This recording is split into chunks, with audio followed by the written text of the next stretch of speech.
just a while ago, to be honest, at this point.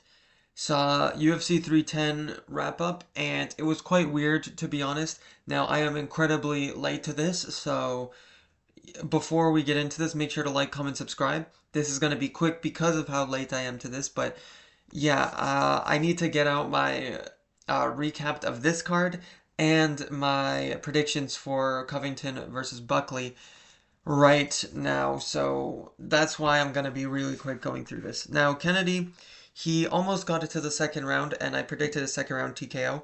Um, I believe it was a hook, a right hook, yeah.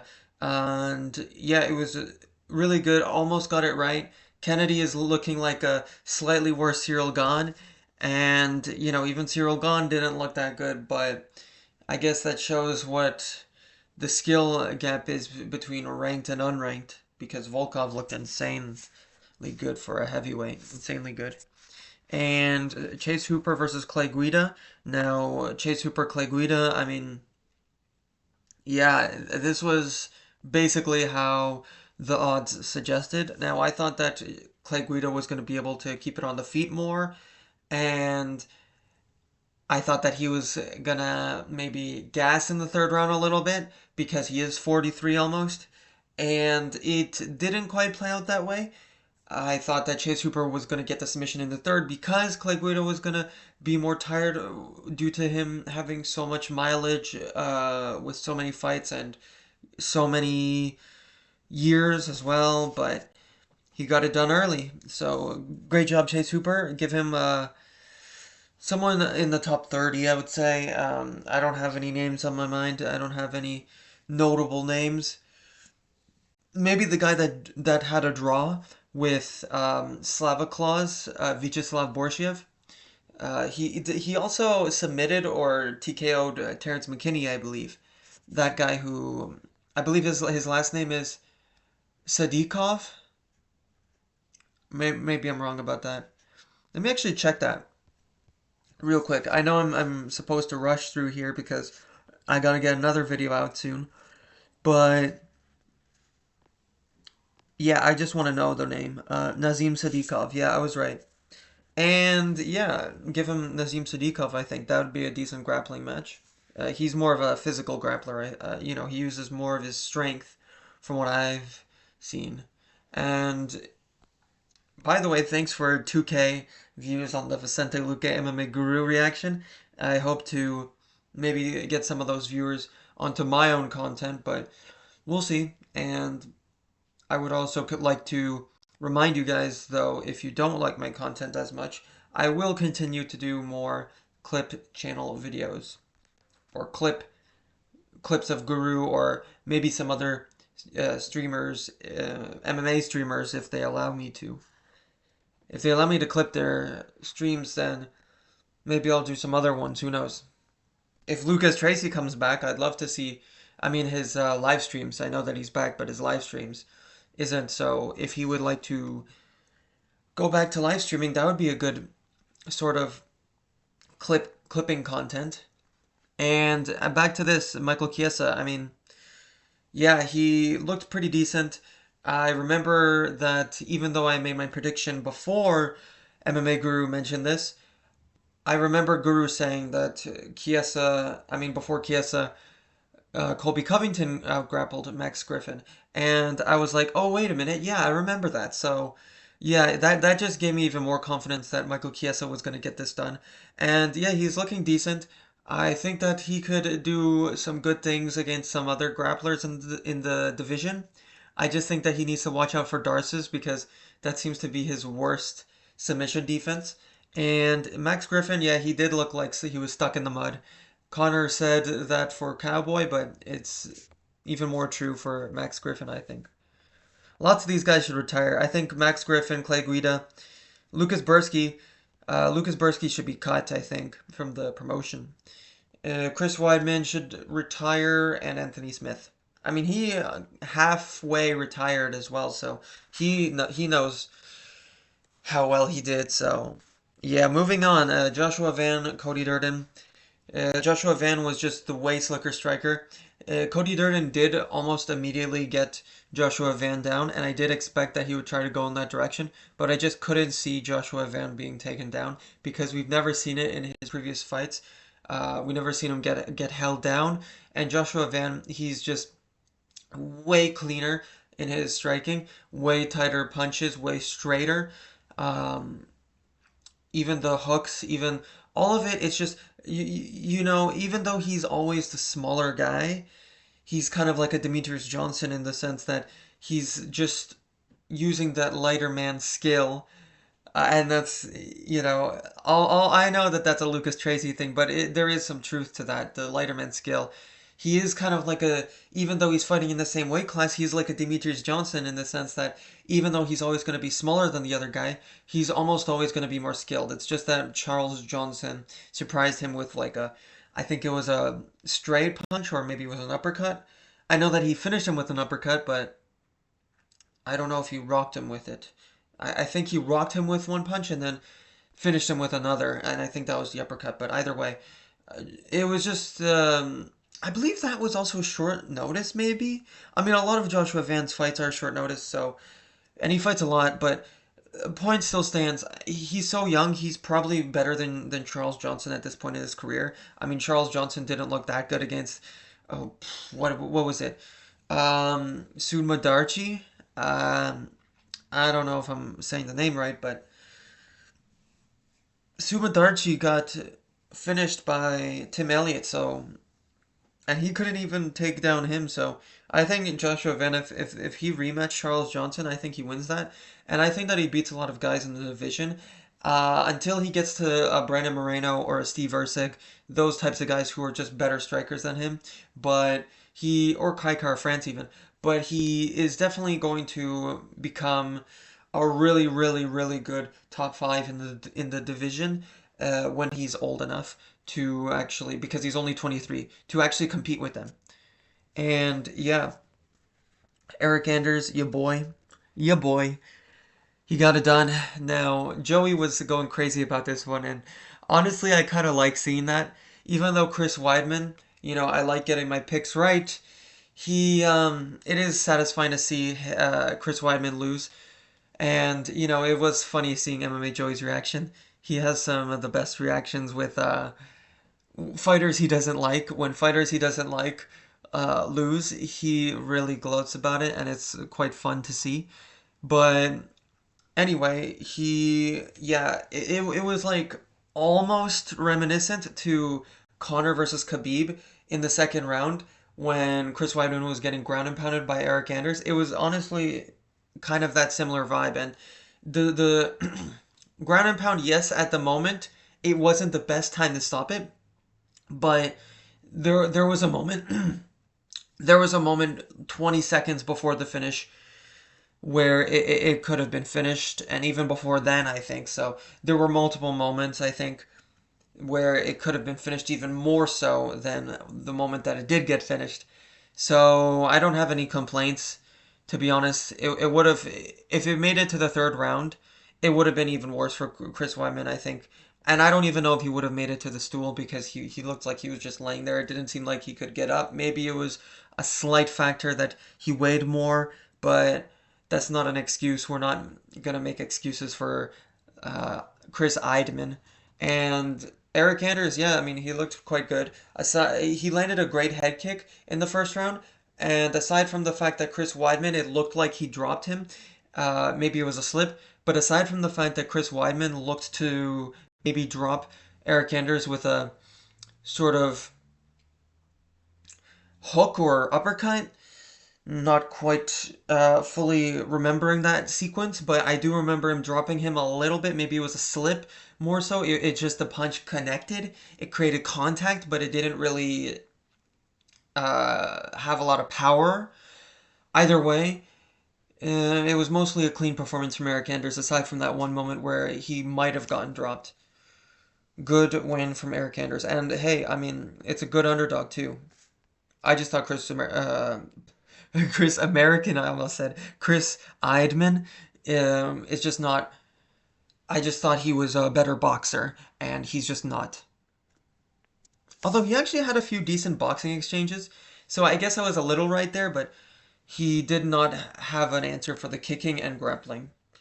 Brian Battle, I really gotta keep this rolling. Brian Battle, he is definitely. I definitely thought that this was a robbery. 10 out of 14 on picks was good, but I don't think that two of the ones that I got right I should have. I felt like Gone and what was it? Brown, the Gone and Battle fights were off. I thought that Randy Brown was the one who deserved this, and I think that Volkov was the one who deserved the Gone versus Volkov fight. So I think that Brown and Volkov were the ones that got robbed, and I should be 8 of 14 on picks, but I'll take it. 10 of 14 is pretty good. Either way, Brian Battle, he had decent guard, he had a decent defense for most of the shots. He was sort of raising his hand to his ear, sort of like he was answering a phone. It was a pretty interesting defense, but it worked for a fair amount of shots, fair amount of punches, and yeah, I thought that the pressure and or maybe the volume would be too much.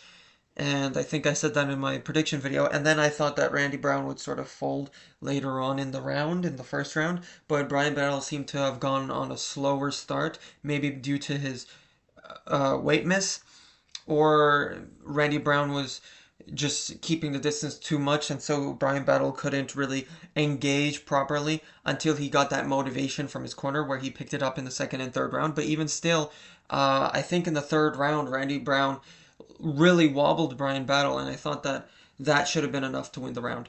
Now, it's not as egregious of a robbery because he did land a ton of shots. I'm referring to Brian Battle on Randy Brown's body, and especially in the clinch, lots of knees, lots of little pitter pat shots. But so if you want to look at the amount of cumulative shots and say that that was enough to trump the bigger moments from Randy Brown, sure you could make an argument, but I didn't think it went to the right guy. I thought Randy Brown should have gotten it.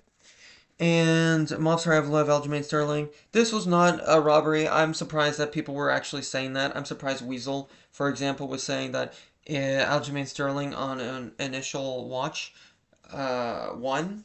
He thought Aljamain Sterling won on his first viewing. And listen, Aljamain Sterling did great.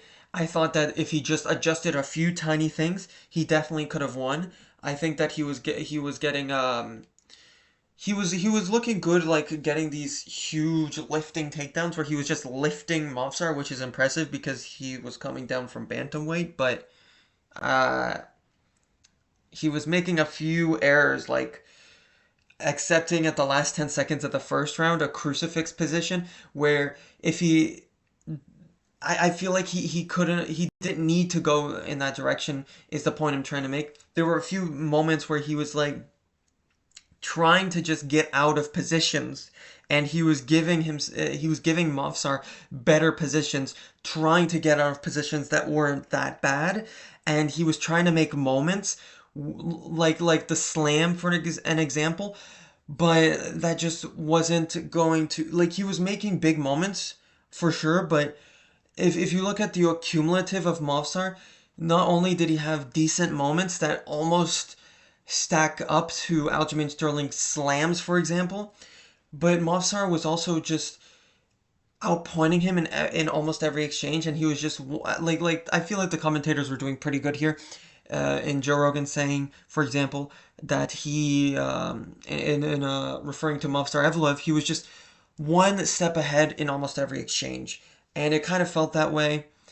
Aljamain Sterling showing strength, but Mofsar Evloev showing a little more IQ. Like Aljamain Sterling, great job, but I really feel like his fight IQ, maybe due to adrenaline, was just a little lacking here. He could have held Mofsar on the cage, and he could have accepted the boos and whatever else for the third round, for an example, because he was really going for it. He was actually going for the takedowns in that round, early, I should say, and he was pushing on the fence, and he could have accepted boos and the ref going, you gotta work.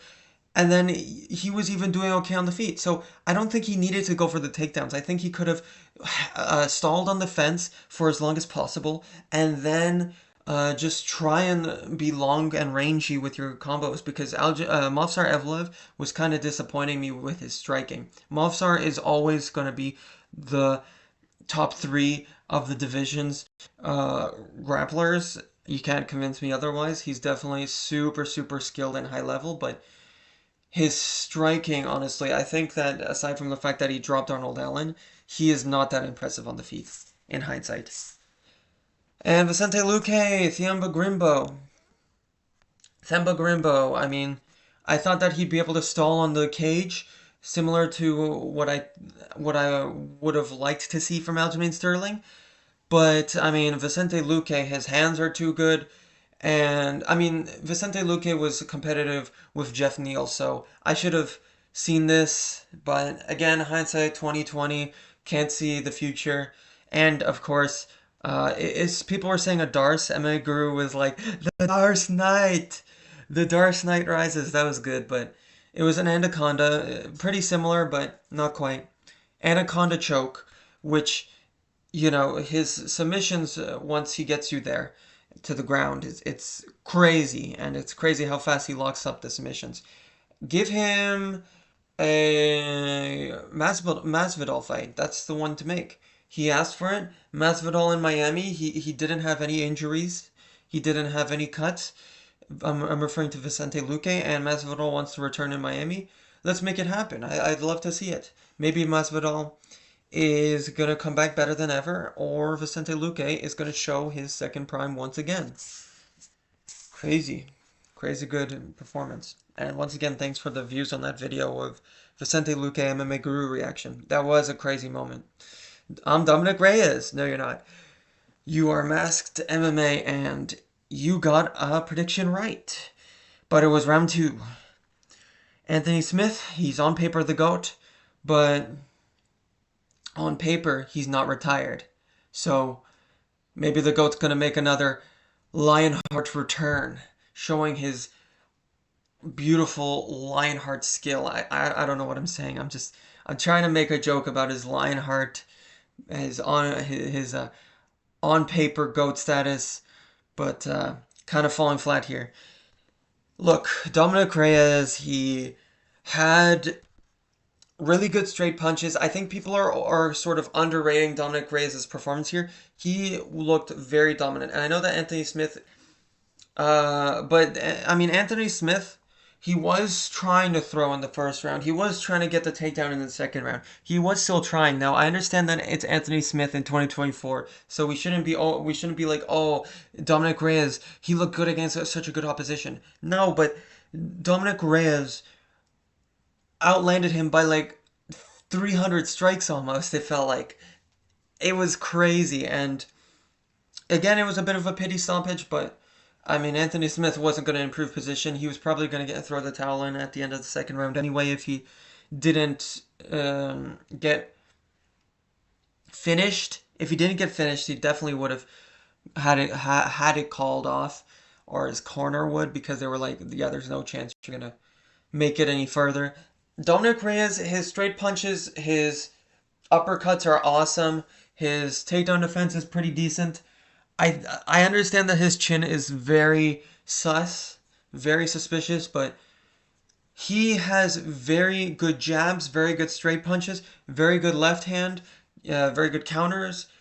He's just really good, and he's like a little bit worse Magomed Ankalaev, and I know that's oversimplifying, but in the sense that they both are pretty technical strikers with a good takedown defense, and they have decent counters as well, but Dominic Reyes, he's not quite as good defensively for sure.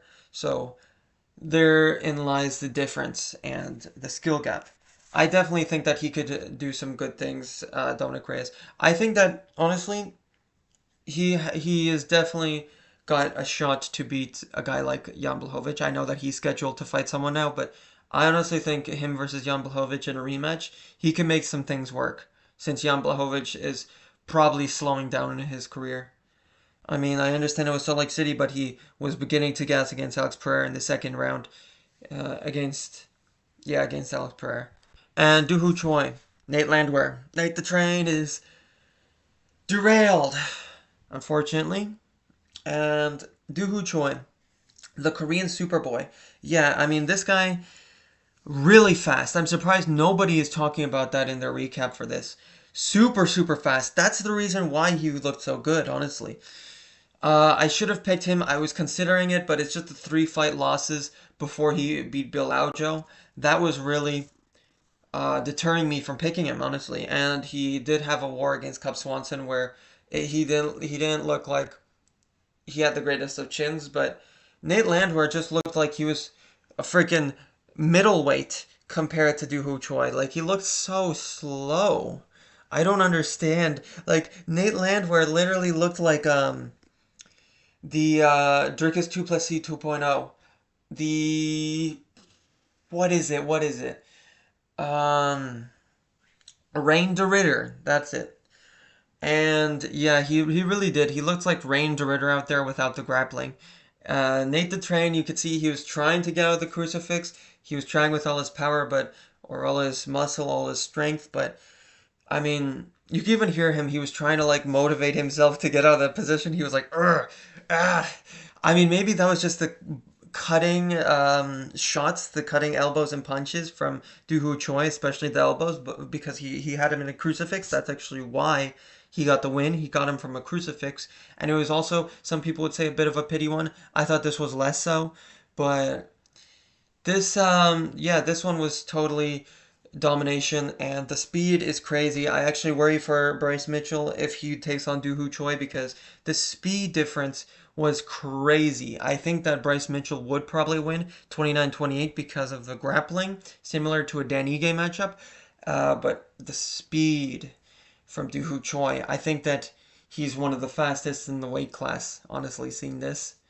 It's either Nate Landwehr. It's one of three options. It's Doohoo Choi's faster than Nate Landwehr. Nate Landwehr is super slow, or it's both. It's either Doohoo Choi is super fast, Nate Landwehr is super slow all of a sudden, or it's both. It can only be those three.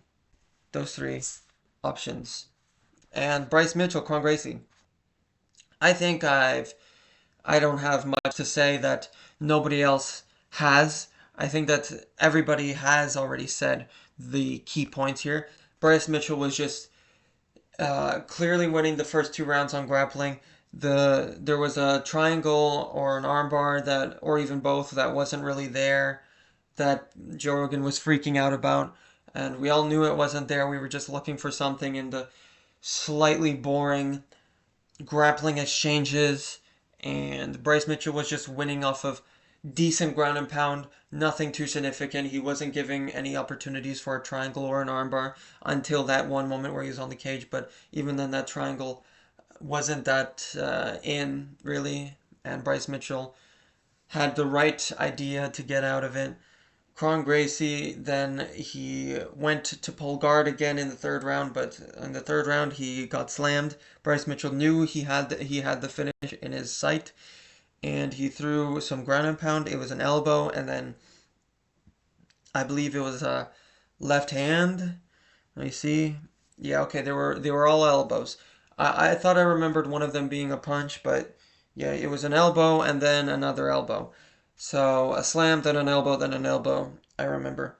And yeah, that was a freaking crazy one. Bryce Mitchell, I believe that's his first KO. Crazy good. I would like to see. Honestly, Doohoo Choi is a great matchup, but I would honestly be interested in seeing how good Giga Chikadze's takedown defense is now. I would like to see them two. Them two are some of the more, like, for me personally, some of the more fan-friendly styles, in the sense that, well, one, I like both their personalities, honestly, but two, I think that Giga's got some really cool kicking game stuff, and Bryce Mitchell, honestly, like, yes, he can stall on the ground, but usually it's either he works his game and he is almost utterly dominating, or he gets knocked out. It's usually one of those two things. Or in the case of Dan Ige fight, it's quite competitive, and it's like, he's not had very boring fights usually. And unfortunately, he had a Kron Gracie, so The first two rounds weren't that engaging, but I liked this for the most part. This was decent to see, and I like seeing him back in winning ways. Cyril Gane. Wow. I remember that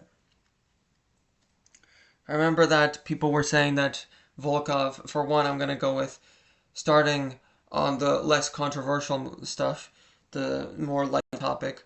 Um, People were saying that Volkov had a Pimblett sort of look, and yeah, I mean, pretty interesting look. I didn't think that he was going to go for that look, but his hair grown out, and I thought, I mean, I guess he thought that it would get in his way or something, maybe.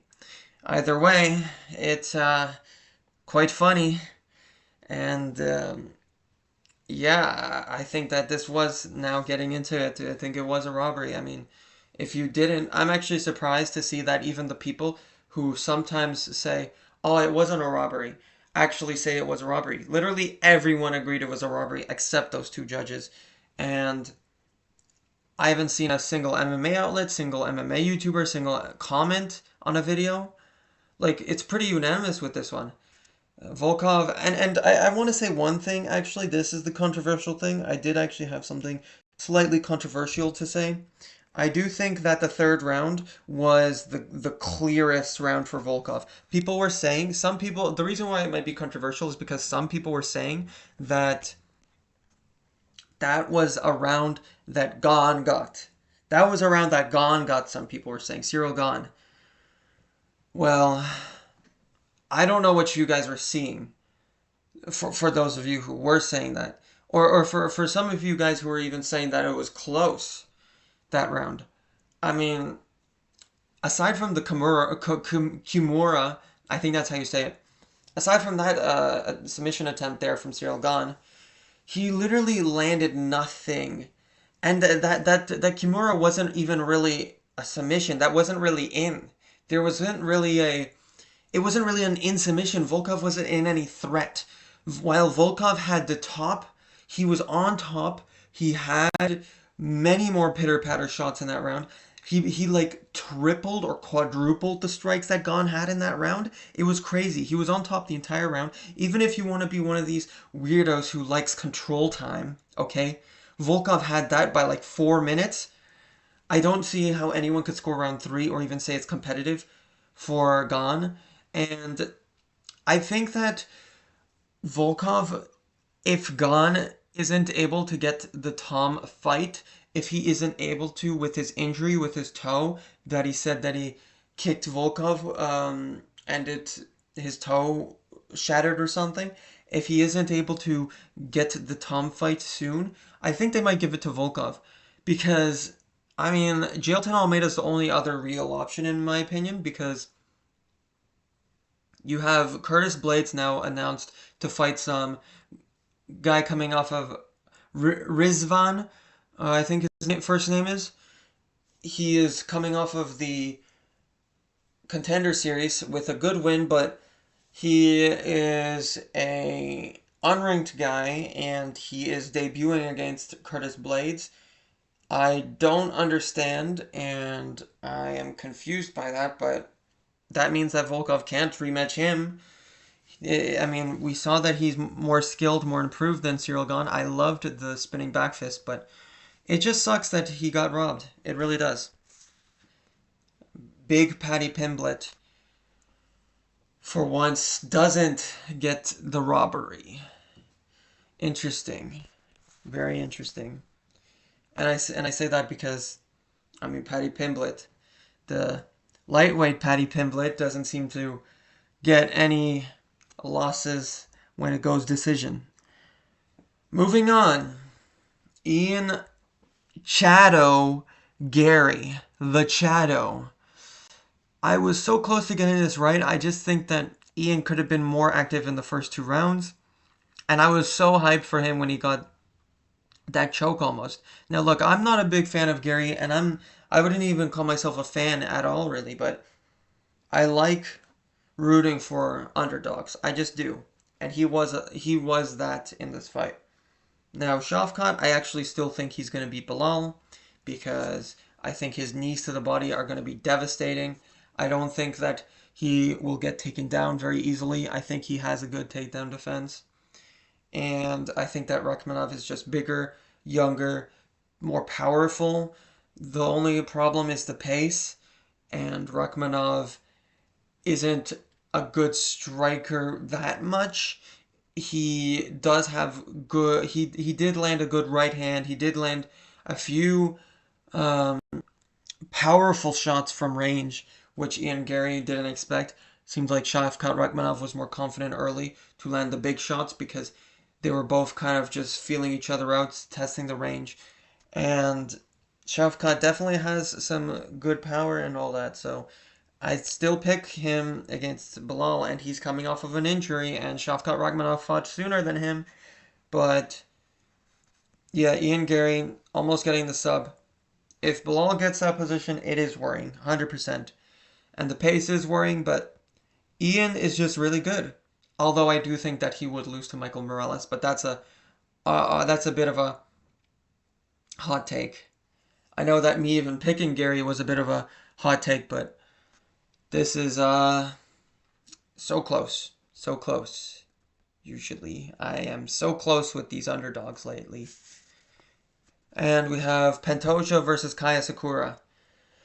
Now, Kaya Sakura, I thought that he would play the reserved game that what was it? Steve Erceg. Steve Carell, Steve Erceg.